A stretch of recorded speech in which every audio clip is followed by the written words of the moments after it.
Clase número 51 del tema 3, segunda parte. El cortocircuito como avería. Continuación. Bien, en la clase donde habíamos estudiado los 3 casos de alimentación del KBC, habíamos propuesto un método de trabajo donde el primero y el segundo paso de este método era localizar los posibles cortocircuitos en las líneas de 19 voltios. Tanto la línea que va desde el conector hasta el elemento conmutador o la línea que va del último elemento conmutador hacia las etapas de CDC. Bien, en este método, observen, el primero de los pasos era medir en ohmios y el segundo de los pasos era medir en ohmios, y si se nos presentaba un cortocircuito en cualquiera de las partes, entonces resolvíamos ese cortocircuito. Cuando hablé de este caso, les comentaba que íbamos a estudiar el método para resolver este tipo de cortocircuito. El método es el que estamos estudiando en esta clase. Es decir, si se nos presenta un cortocircuito entre este punto y este punto, la solución es conectar nuestra fuente de alimentación, el negativo a masa y el positivo a la línea que está o que hemos detectado que está en cortocircuito. Aquí nos podemos encontrar varios casos. El primer caso sería que cualquiera de los elementos que está directamente a masa entre la línea de 19 y masa, y recuerden que había hablado que si por ejemplo tengo un cortocircuito aquí, desde aquí no lo puedo ver, y si tengo uno de aquí a aquí, desde aquí no lo puedo ver, desde este punto no lo podría ver, porque hay un diodo en serie. Si el diodo que tengo en serie no está en cortocircuito, desde luego que no me deja ver un cortocircuito si estoy mirando en este punto, no lo puedo ver aquí, y no lo puedo ver aquí si estoy mirando en este otro punto. Es decir, el diodo, si me queda en el medio, no me deja ver lo que hay en el otro extremo, tanto si estoy mirando desde cátodo hacia ánodo, como desde ánodo hacia cátodo. Por lo tanto, en este caso, este gráfico que tengo aquí, tendríamos que hacer 3 mediciones en vez de 2. Primero, de este punto a este punto, y segundo, de este punto a este punto. Bien, las únicas posibilidades que tendríamos de tener un cortocircuito aquí serían evidentemente los condensadores y el diodo que está entre el punto positivo y masa. Sería lo más evidente. Sin embargo, queda otra posibilidad. La otra posibilidad puede ser que, por ejemplo, la placa esté en cortocircuito. Lo he visto en más de un caso, donde el conector se pone a cortocircuito o calienta por una falsa soldadura la placa y termina por quemar la placa, baquelita o fibra de vidrio, y termina uniendo el positivo y el negativo. Por lo tanto, si este fuera el caso, al conectar mi fuente de alimentación entre este punto y masa, el cortocircuito nos indica rápidamente que lo que se calienta es la placa. Habría que, si el conector está soldado en esa placa, habría que retirar el conector y verificar que no tengamos el cortocircuito debajo del conector dentro de la placa, es decir, 2 pistas unidas. Solución para este problema. Bien, siempre entre el conector y el elemento conmutador hay elementos en serie, como por ejemplo en este caso están dibujados tanto esta bobina como este diodo. Si levantáramos cualquiera de los dos y en el otro extremo del elemento en serie no detectamos cortocircuito, podríamos unir prácticamente nuestro positivo, separarlo completamente del conector, dejarlo libre y unirlo a través de un cable entre el punto positivo del conector y el punto que no tiene cortocircuito. No intenten raspar, porque muchas veces, desde luego que se resolverá con solamente raspar, pero otras tantas no se resuelve. El carbón sigue siendo conductor. Por lo tanto, como es un lugar por donde pasa mucha corriente, esa corriente que está pasando se irá por ese carbón y creará más cortocircuito. La solución es dejar unida el positivo y el negativo de esa área y tratar de conectarme a un positivo que no esté unido a este. Es decir, que esté separado de este positivo por un elemento en serie. En este caso, esta bobina y este diodo. Esa sería la forma de resolver este cortocircuito que se puede presentar aquí. Ahora bien, el segundo caso. El segundo caso es más general. Aquí tenemos una resistencia de 10 miliohmios o 0,01 ohmio. Bien, si vamos a conectarnos con la fuente para resolver un posible cortocircuito que pueda encontrarme en esta línea, observen, el método dice que en la segunda medición medimos en ohmio después del elemento conmutador. Bien, en este caso lo que estamos localizando es todos los cortocircuitos que pueden existir en estos condensadores, tantos en las etapas de 3, en las etapas de 5, en las etapas de RAM, en las etapas de CPU, gráfica, puente norte, PCH, etc. Es decir, todas las etapas DC-DC que convierten un voltaje mayor en uno menor. Bien, todas estas etapas, como el elemento conmutador superior, es decir, el MOSFET superior, sufre mucho porque convierte 19 a 3,3, este gran golpe que le da la corriente en este cierre de este MOSFET es lo que provoca unos picos muy altos aquí. Estos picos son los que terminan cargándose a los condensadores. Recuerden, condensadores de 10 micros a 25, tamaño 12, 10 micro a 25, tamaño 8, 4,7 micros, tamaño 12, 4,7 micros, tamaño 8. Esos son los condensadores más comunes que nos vamos a encontrar en cortocircuito en esta línea de 19 voltios. Es decir, después que la alimentación entra al equipo.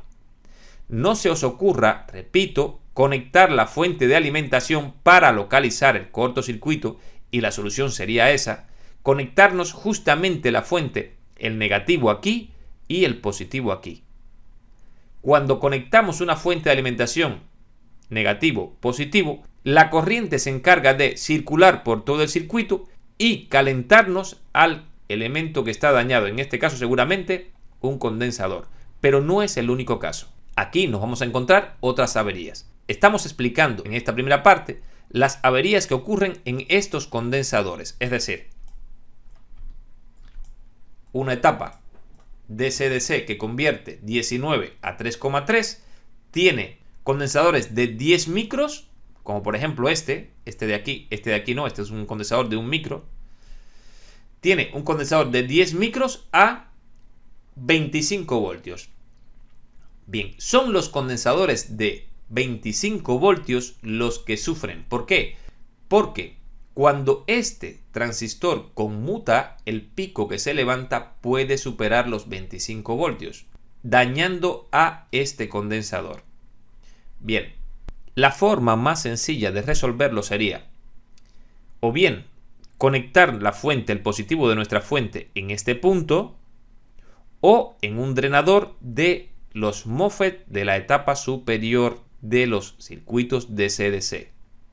Recuerden, estos MOSFET, el superior, el drenador, está unido directamente a la línea de 19 voltios. Si esa línea está en cortocircuito, basta con inyectar 1,5 voltios en esa línea para que el circuito haga su trabajo y la corriente caliente al elemento dañado. Entonces, es por esa razón que el primer y el segundo paso de este método, del método de trabajo nuestro, el que estamos aplicando en este curso, sería localizar en ohmios la resistencia que hay entre el negativo y el positivo en las líneas principales de 19 voltios. Porque si encuentro un problema en esas líneas, resolverlos es muy sencillo. Bien, hablando de esta parte de aquí.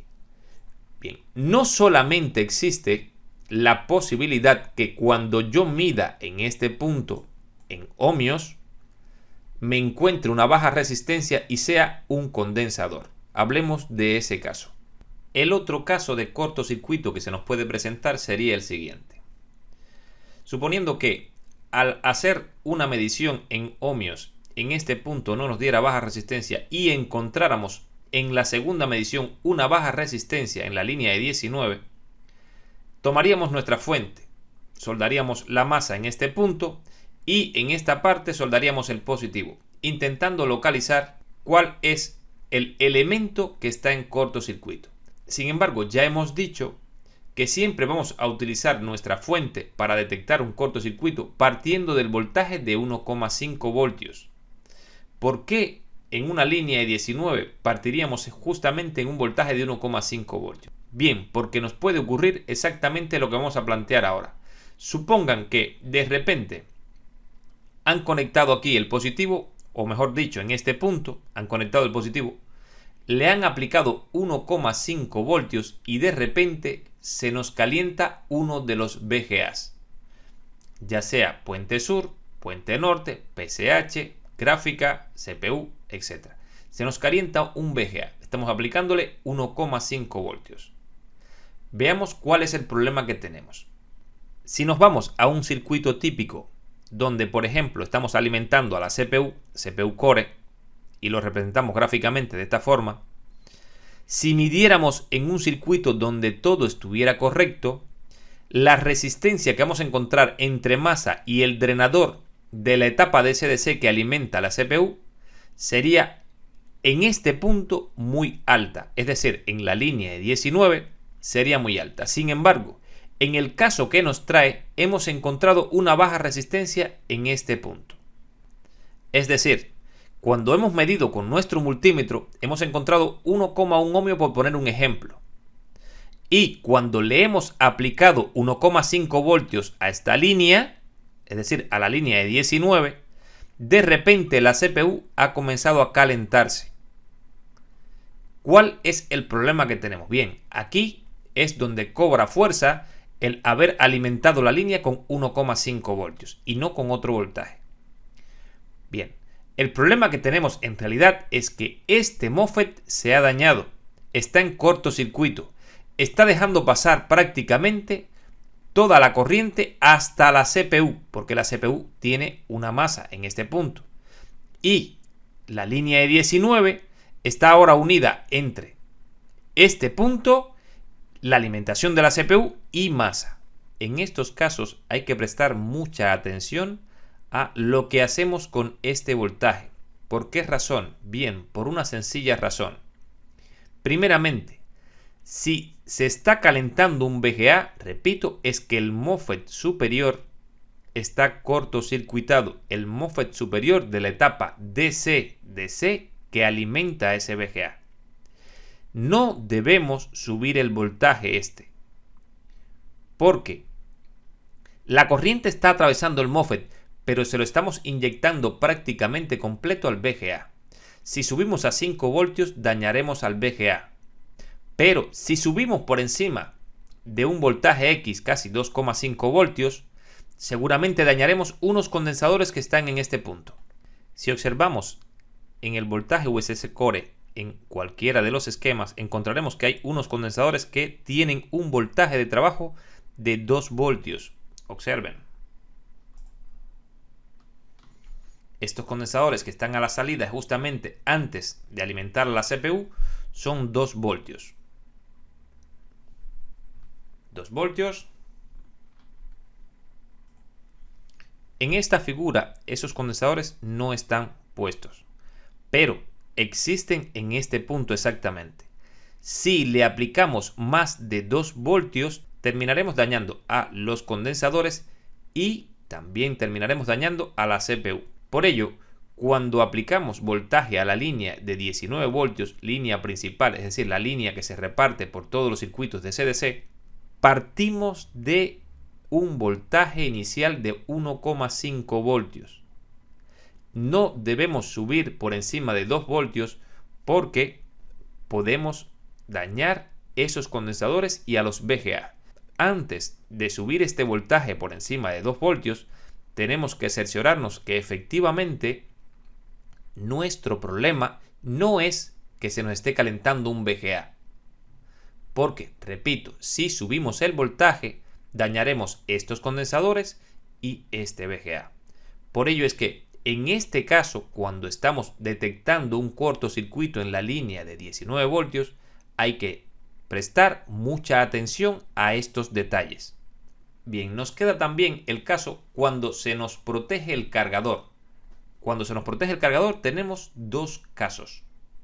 cuando conectamos un cargador a un ordenador portátil nos puede ocurrir dos cosas.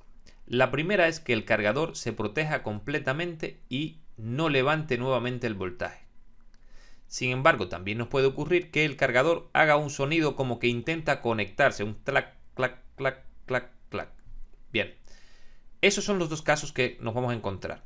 Si el cargador al conectarlo se protege y no vuelve a levantar el voltaje, es decir, no vuelve a reiniciar el voltaje, entonces la avería está que entre este punto y este punto tenemos un cortocircuito. Entonces la avería la tenemos entre el conector y el elemento conmutador. En cambio, si conectamos el cargador y hace un sonido, es decir, hace como un reinicio el cargador y eso crea un sonido, un clac, clac, clac, clac. Eso quiere decir que este elemento conmutador o uno de los elementos conmutadores, cuando conmuta, se encuentra una sobrecarga, se encuentra un cortocircuito en esta parte. Eso hace que el voltaje aquí baje, él se despolarice, se abra y cuando se abre, el voltaje nuevamente en el cargador se reinicia y toma su nivel, es decir, los 19 voltios. En cambio, cuando toma su nivel que vuelve a polarizarse, vuelve a conducir, vuelve a bajar y así sucesivamente se repite mientras tengamos el cargador puesto. En estos casos es muy importante tener mucho cuidado con la fuente de alimentación del laboratorio cuando resolvamos esta avería. No se os ocurra alimentar con nuestra fuente de 19 voltios a 10 o 20 amperios en ese momento el equipo sin limitar la corriente, porque terminarán quemando todo lo que haya entre la fuente y el cortocircuito. Si por ejemplo fuera este condensador, podemos inclusive levantar y quemar todas estas pistas de cobre. Por eso es que es muy delicado utilizar la fuente para resolver cortocircuito. Lo que deberíamos hacer es tener nuestra fuente de alimentación, la que utilizamos para resolver nuestras averías, limitada en 3 o 6 amperios, dependiendo de la potencia del equipo que vamos a utilizar. Normalmente, en mi caso, siempre la tengo limitada a 3.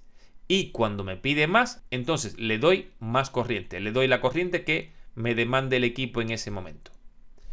Por ello, repito, en cuestión de protección de cargador nos encontramos los dos casos. Cuando el cortocircuito está entre el conector y el elemento conmutador y cuando el elemento conmutador o el cortocircuito está por detrás del elemento conmutador. En el primer caso, el cargador se protege y no vuelve a reiniciarse. En el otro, el cargador se reinicia constantemente creando un sonido. Sí o sí, estos son los dos casos que debemos de tener mucho cuidado si vemos esto en un equipo de un cliente, no alimentar directamente con nuestra fuente sin antes haber limitado la corriente de la misma, porque corremos el riesgo de quemar las pistas de cobres hasta el elemento que esté dañado.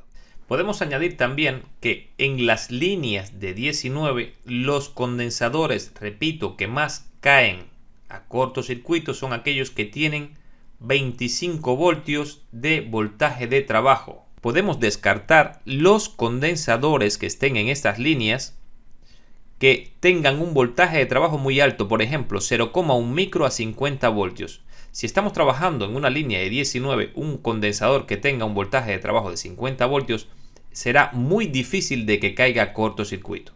Sin embargo, observen, también nos vamos a encontrar un condensador muy típico que cae a cortocircuito en la línea de 5 voltios principales. Es decir, esto es un circuito típico de un equipo y en la línea de 5 voltios nos encontraremos muchas veces que hay un condensador a la salida que es a 6,3 voltios.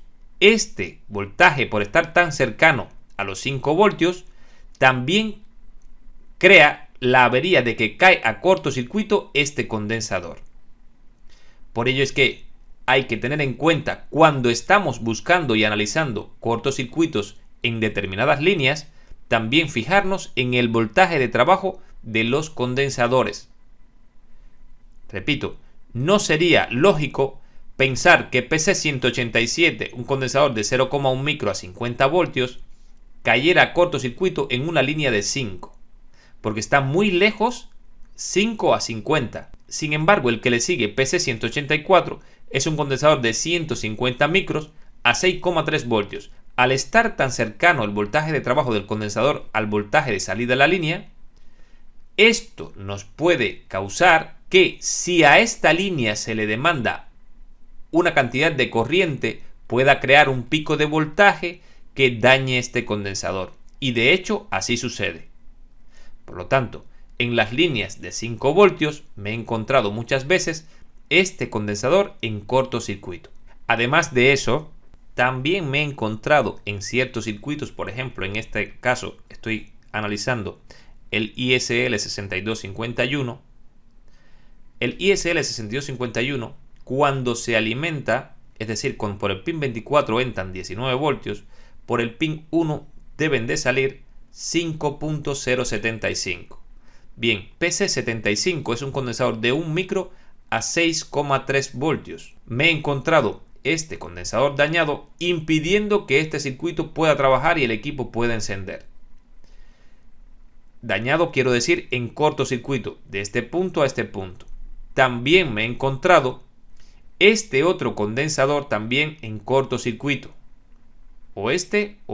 En este caso, si es este, impide que el circuito pueda cargar la batería, porque este condensador, al caer en cortocircuito, abre esta resistencia y este voltaje que se encarga de aplicarle voltaje a lo que es los BOOT o los VST, sencillamente el voltaje de VST no llega, el voltaje del amplificador interno no lo tiene. Por lo tanto, los pulsos no pueden ser amplificados. Por ello es que no llegan a los PQ6 o a los MOSFET que deben de cargar y descargar el inductor magnético que carga la batería. Puede provocar esto. Con solamente que PC65 caiga cortocircuito, y es muy probable que caiga cortocircuito porque su voltaje de trabajo, tanto en el P65 como en el P65, son voltajes muy bajos. Están muy cercanos al 5.075. Por ello es que estos condensadores hay que prestarles atención también cuando estamos resolviendo un problema en estos circuitos. Estos condensadores están a la salida de un regulador lineal. Tanto este como este. Este ya ha pasado por esta resistencia, por lo tanto, si cae a cortocircuito, la otra avería es que la resistencia se va a abrir. Y este en cortocircuito evita completamente el arranque del equipo. Ya esto lo hemos explicado en alguna clase cuando hemos hablado de este circuito. Bien, ahora que estamos hablando de cortocircuitos, les sugiero que si están analizando ciertos circuitos, presten mucha atención a los voltajes de trabajos de esos condensadores.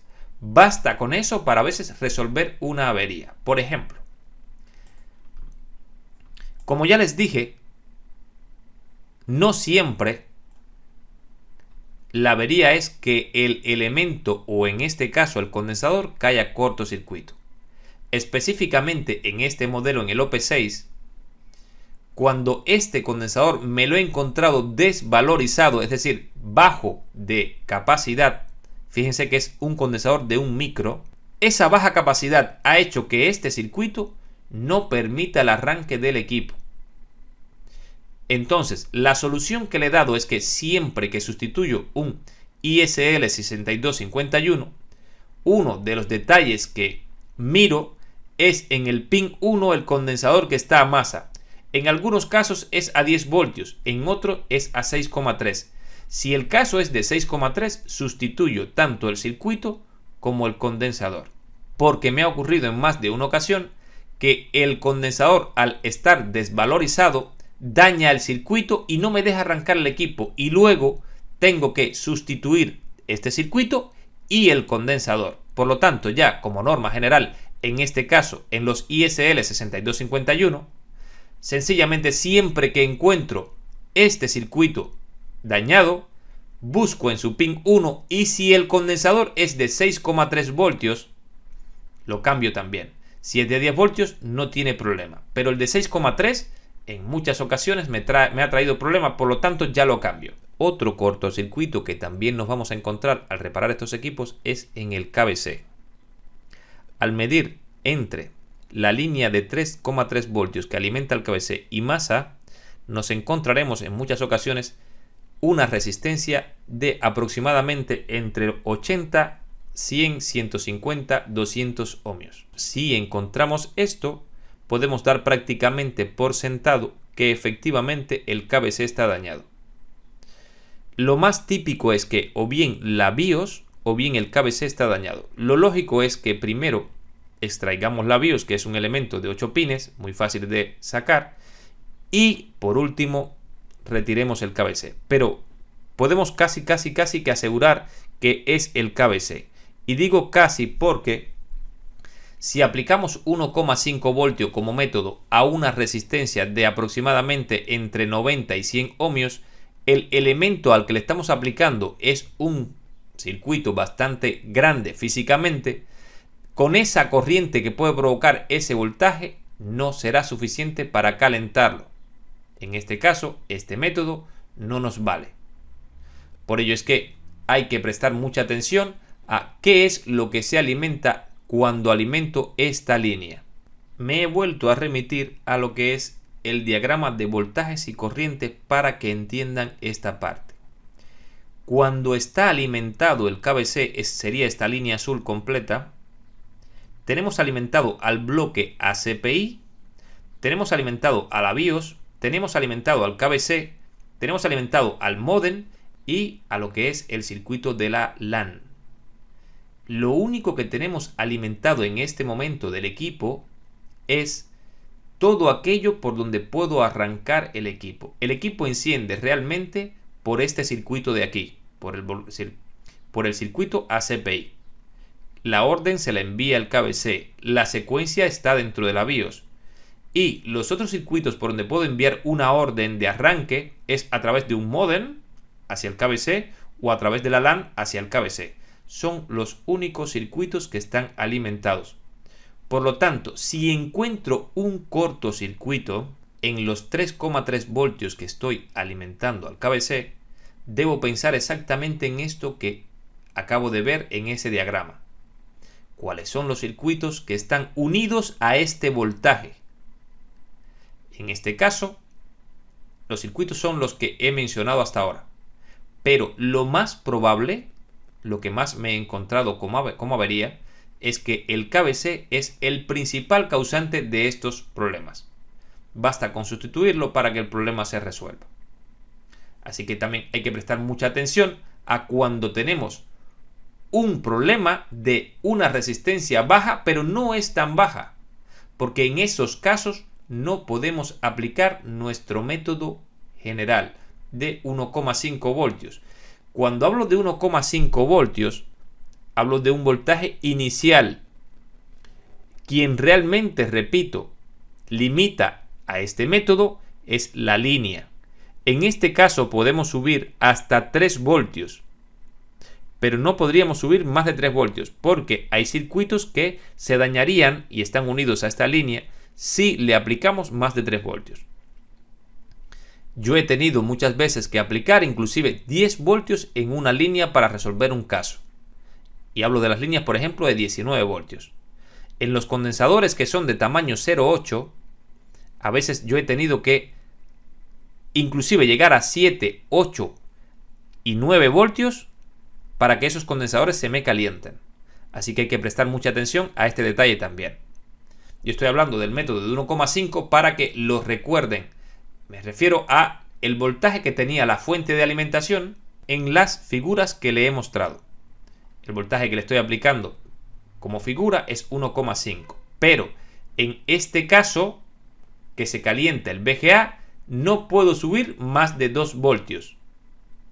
Si no se calienta el VGA y por ejemplo fuera un condensador de esto, podemos subir hasta 19 voltios. Hasta que de repente el condensador se ponga caliente y nos los indique. Repito.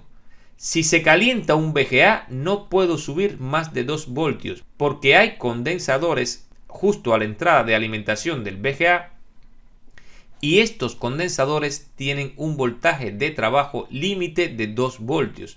Si le aplicamos más voltaje, estamos creando más averías. Sin embargo, si no es el caso de alimentar o detectar que es un problema en un VGA, el caso es de un condensador directamente de la misma línea de 19, le podemos llegar a aplicar todo el voltaje hasta llegar a 19, hasta que el condensador se caliente y lo podamos detectar. No es únicamente 1,5 voltios. Lo que sí es cierto es que lo que limita este método siempre es el voltaje de línea donde aplico el método. En este caso no hay ningún problema si lo aplico en la línea de 19. Sin embargo, si lo voy a aplicar en este punto, ya tengo un problema. La limitante es el voltaje de trabajo de los condensadores que están aquí y el voltaje de alimentación de este circuito. También, si estamos hablando de cortocircuito que nos podemos encontrar en estos equipos, también tenemos que hablar de los cortocircuitos que se encuentran en los VGAs. El más elemental de todos es cuando al medir entre los extremos de los condensadores, es decir, si medimos positivo o negativo en ohmios en este condensador, en este condensador y en este condensador y en este condensador y en el resto de condensadores, si todos están en cero, es decir, que no tienen prácticamente ninguna resistencia, es que el circuito está quemado, es decir, el sustrato de silicio está dañado, completamente quemado. Por eso todos los condensadores que midamos están quemados. Esto solamente ocurre cuando le hemos atravesado una gran corriente o, como es el caso de la CPU, cuando este MOSFET estaba dañado y le hemos atravesado toda esta corriente, o también cuando alguien lo ha calentado para ver si el problema era de rebalín. En los casos que calientes incorrectamente a estos chips, los puedes terminar quemando completamente. Otro detalle también es que cuando hacemos rebalín, aunque todos estos detalles también lo tocaremos en el tema de rebalín, por lo tanto, si encontramos un VGA que al medir todos los condensadores por encima está en cero, y esto traerá por consiguiente que la fuente que alimenta a este chip se está protegiendo constantemente porque ve este cero con relación a masa, ustedes pueden pensar que todos estos condensadores que vemos no son otra cosa que condensadores que están entre el positivo y el negativo de los módulos que están internamente. Tantos condensadores como hayan, es casi como circuitos que tiene por dentro o módulos que tiene internamente. Estos condensadores están entre el positivo y el negativo. Hay que aclarar que en algunas ocasiones nos encontramos que hay condensadores que miden cero y el circuito es correcto. Esto debemos de hacer anotaciones cuando encontramos un circuito así. ¿Por qué? Porque no podemos recordar todo lo que vamos anotando. Bien, esto que nos encontremos un condensador en cero se debe a que está en paralelo con un MOSFET de empobrecimiento, no de enriquecimiento, como es el caso de los MOSFET que hemos visto en este curso. Bien, como está en paralelo con un MOSFET de empobrecimiento, aparenta tener un cortocircuito en ese condensador, pero no es así. Cuando el circuito trabaje, ese cortocircuito desaparece. Pero esto solamente puede ocurrir con 2, 3 o 4 o 5 condensadores a lo sumo. Normalmente, si encontramos un área determinada en cero, todos los condensadores miden cero entre un extremo y el otro, poniendo nuestro multímetro en ohmios, esto me está indicando de que esta área está quemada e inclusive muchas veces encontraremos que todo el chip está dañado, está quemado completamente. En este caso hay que sustituir este chip para resolver la avería. Bien, otro circuito que en ocasiones nos provoca que el cargador se proteja cuando encuentra un cortocircuito en la línea de 19 voltios es el circuito charger. Repito que en ocasiones, no siempre. Por ejemplo, este circuito charger nos puede provocar esa avería. ¿Cómo podremos determinarlo? ¿Cómo podemos saber como electrónicos si un circuito charger puede o no provocarnos esa avería? Para saberlo, basta con determinar cuál es el pin de alimentación y ver que, por ejemplo, este circuito se alimenta directamente de P3, este punto de aquí, a través de PQ43. Es decir, el circuito en realidad se alimenta de este punto. Esta es la línea de 19 voltios. Tendría que alimentar, cuando estos dos MOSFET conduzcan, alimentar a este punto. Este punto P3 alimentaría este otro punto. Y cuando conduce PQ43, aparece DC-in y DC-in alimenta el pin 24 de PU4, que es nuestro circuito charger. Bien, si suponemos que este circuito puede caer a cortocircuito entre este positivo y una masa, el pin 13 por ejemplo, el pin 12, si este circuito cae a cortocircuito entre 24 y el pin 13, cuando la corriente pasa por este MOSFET, aumenta porque la carga disminuye la resistencia, es decir, de este punto a masa hay poca resistencia, por lo tanto, la corriente que pasa por este MOSFET puede llegar a quemarlo, es un MOSFET pequeño. Y al quemar el MOSFET, sencillamente este circuito pone a cortocircuito entre este punto y masa a la línea de 19 voltios. En ese momento, nuestro portátil o nuestro cargador se protege y ya no arranca. Es el caso que les comenté que hace un pequeño sonido. ¿Por qué? Porque el cortocircuito está detrás de la conmutación. Es decir, después que conmutan los MOSFET, aparece el cortocircuito, que sería en este caso el circuito charger. Ese sería un caso, por ejemplo, donde el circuito charger puede provocar un cortocircuito, repito, cuando la corriente aumenta por la baja resistencia que ofrece este circuito cuando está dañado entre el pin 24 y el 13, que es positivo, entrada de positivo y masa. Esa corriente terminará por destruir o quemar a PQ43 y en ese momento aparece un cortocircuito justamente entre la línea 19 y el pin 24, protegiéndose el cargador y por consiguiente no encendiendo el equipo. Bien, otro caso. En otro esquema, aquí tenemos también otro circuito charger. Bien, aquí tenemos el voltaje de entrada 19 voltios que viene directo del conector, es decir, entre este punto y nuestro conector solamente hay un filtro. Es decir, que los 19 voltios llegan directamente aquí. Luego, esos 19 voltios pasan por este diodo y al pasar por ese diodo vienen directamente a la alimentación del pin 28 de nuestro circuito charger. En cualquier caso que este circuito caiga a cortocircuito entre el pin 28 y una masa, por ejemplo pin 9, entre 28 y 9, lo que ocurrirá es lo siguiente: al aumentar la corriente, este PQ7 se va a quemar. Es decir, al principio lo que ocurre es que todo el voltaje pasa por el diodo para alimentar al circuito. Si se encuentra un cortocircuito, la misma corriente termina por quemar este diodo. Es decir, que PQ7 termina en cortocircuito entre los pines de drenador y los pines de fuente. Nuevamente, el cargador se va a proteger y evitará que el equipo encienda. Este equipo no podrá encender hasta que no se sustituya este circuito. Hay otra posibilidad y es que, por ejemplo, esta resistencia PR324, observen, es una resistencia de 1206.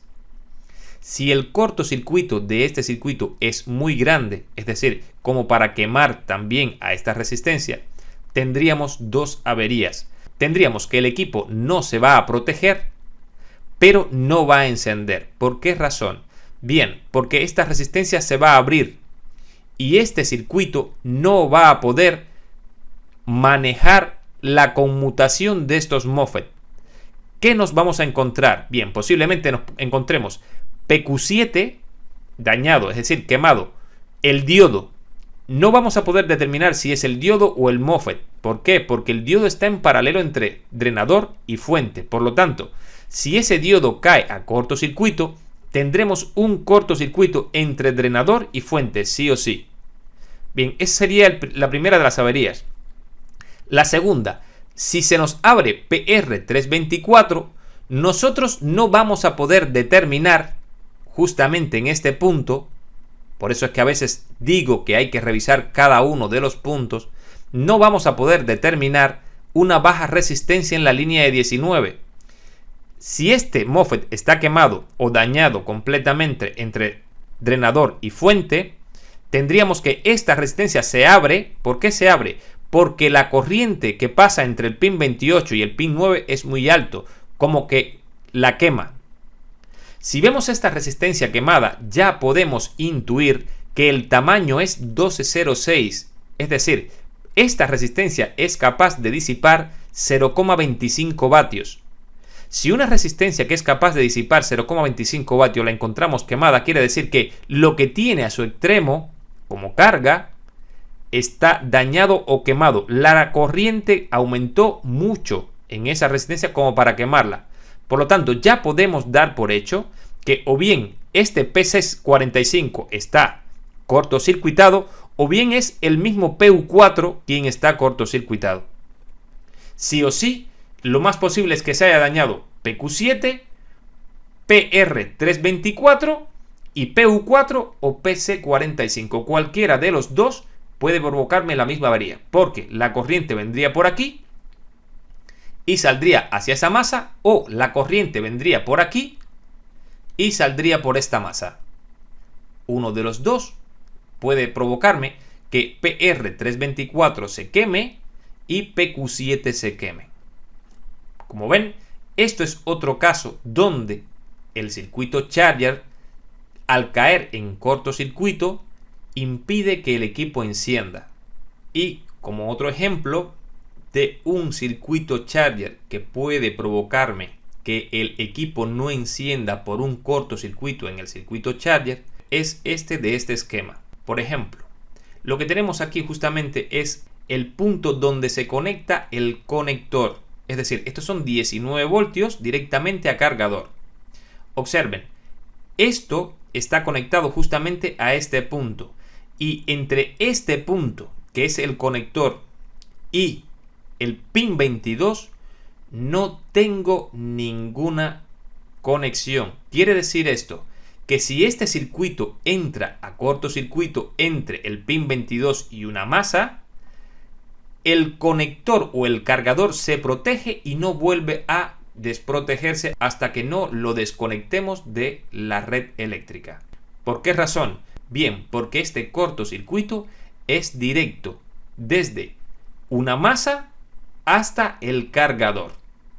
En este caso no hay mucho que explicar, porque desde que conectemos el cargador encontrará que hay un cortocircuito en la misma línea de 19. En cambio, aquí tenemos un circuito charger donde será bastante difícil que caiga a cortocircuito.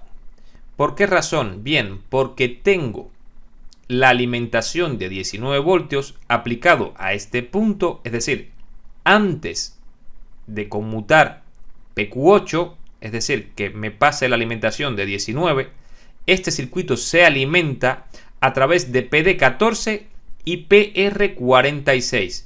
Si hacemos un zoom a PR46, es una resistencia de 10 ohmios, pero de tamaño 0,8. Al ser una resistencia tan pequeña, es muy fácil de que la resistencia se queme sin provocar que el equipo o el cargador se nos proteja. Sin embargo, aún así, este equipo no va a poder encender, producto a que es justamente el circuito charger quien maneja la conmutación de PQ8, y si este circuito no funciona, desde luego que PQ8 nunca va a introducir los 19 voltios dentro de la línea principal de 19. Esto es otro ejemplo donde vamos a tener que el circuito charger no me permite encender el equipo por cortocircuito, pero en este caso el cargador no se me protege. Por lo tanto, hay casos donde estará claro que el circuito charger provoca que el cargador se proteja y no me permita arrancar el equipo, y hay casos donde no voy a ver que el circuito se me protege, el cargador se protege, no voy a tener un cortocircuito en la línea de 19, como sería este caso, pero aún así el equipo no enciende. Esto en realidad sería un problema sencillo a la hora de resolverlo, fundamentalmente porque el pin 1 que va unido a este punto y es quien cierra este divisor para que este transistor de canal P conduzca, sencillamente no aplica masa, y voy a ver cuando revise el pin 2 que no tengo alimentación en este circuito charger. Bien, al no tener alimentación en el circuito charger y seguir lo que es la línea de circuito, nos vamos a dar cuenta que tenemos voltaje de 19 en el ánodo del diodo, en el cátodo del diodo, pero no tenemos voltaje en el otro extremo de esta resistencia PR46. Eso nos estará indicando que esta resistencia seguramente está dañada. Basta con retirar la alimentación, medir en ohmios sin levantar la resistencia porque es una resistencia de un valor muy bajo, no es necesario extraerla para poder medirla. Y si no mide 10 ohmios, es que la resistencia PR46 hay que sustituirla. Bien, repito, este sería otro caso donde este circuito, si está en cortocircuito, nos impide el arranque del equipo, pero en ningún momento me pone a cortocircuito la línea de 19, aun cuando se alimenta de esta línea.